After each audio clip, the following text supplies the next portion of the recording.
ఓం శ్రీ మాత్రే నమః. ఇప్పుడు తెలియచేసేటువంటి అంశము, చాలామంది కూడా ఎంతోమంది నా జీవితమే ఎందుకు ఇలా ఇంత అన్యాయంగా ఇంత అధ్వానంగా తయారైపోతుంది, మరి దీనికి నేను ఏం చేయాలి, ఏం చేస్తే బాగుంటాము అని చెప్పేసి చాలామందిలో కూడా ప్రశ్న పడదే, జవాబు పడదే, వాళ్ళకి బాధ అనిపిస్తుంటుంది, చాలా బాధపడతారు. తానోటి తలుచుకుంటే దైవం మరొకటి తెలిసిందని మరి అలా జరుగుతూ ఉంటాయి చాలామంది జీవితాల్లో కూడా. యథార్థంగా చాలామంది జీవితాల్లో అలా జరుగుతూ ఉంటాయి. కాబట్టి ఈ చిన్న పరిహారం అనేది తెలియచేస్తాను నాన్న, అది చక్కగా ఆచరించండి. మంచిగా మీరు ఎక్స్పెక్ట్ చేసేలానే చక్కని ఫలితం అనేది పొందగలుగుతారు. దానికల్లా మీరు చేయవలసింది ఒక మంగళవారం నాడు ఇది మొదలు పెట్టండి చాలు. మంగళవారం మొదలుపెట్టి ఒక 11 రోజుల పాటు మీరు ఆచరించండి. 11 డేస్ ఈ ప్రాసెస్ కంటిన్యూస్గా చేయండి.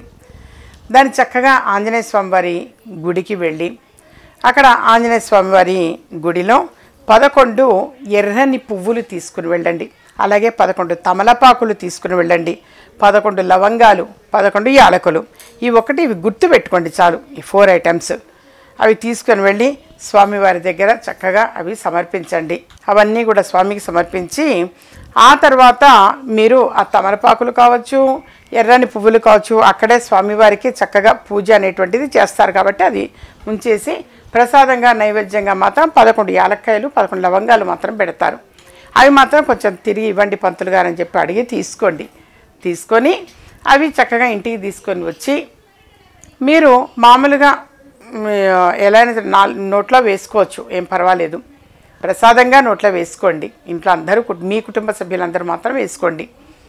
ఈ విధంగా 11 రోజులు వరుసగా చేయండి నాన్న. ప్రతిరోజు 11 చొప్పున క్వాంటిటీ చొప్పున 4 రకాలు తీసుకుని వెళ్ళి ఆంజనేయ స్వామి గుడిలో సమర్పించి చక్కగా పువ్వులు తమలపాకులు అయితే స్వామివారికి అర్చన అనేది చేస్తారు కాబట్టి ఓకే.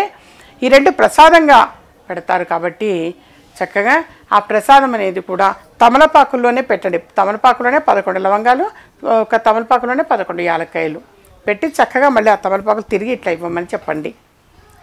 ఆ 11 లవంగాలు, 11 యాలక్కాయలు, ఆ ఒక్కొక్క తమలపాకు కూడా చక్కగా నోట్లో వేసుకోవచ్చు. అలా చేశారు అని అంటే మాత్రం డెఫినెట్గా మీకు పాజిటివ్ రిజల్ట్ పొందగలుగుతారు. అంతా శుభం చేకూరుతుంది. అయ్యో నా జీవితం ఎందుకంత అన్యాయంగా అధ్వానంగా ఉంది అనుకునేటువంటి వారు మళ్ళీ ఆనందోత్సాహాలతో గడపగలుగుతారు.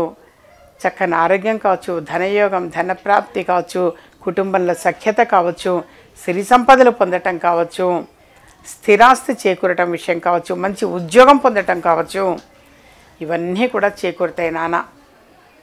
మరి తప్పనిసరిగా మా ఛానల్ ఇంతవరకు సబ్స్క్రైబ్ చేసుకొని వాళ్ళు ఎవరైనా ఉంటే సబ్స్క్రైబ్ చేసుకోండి.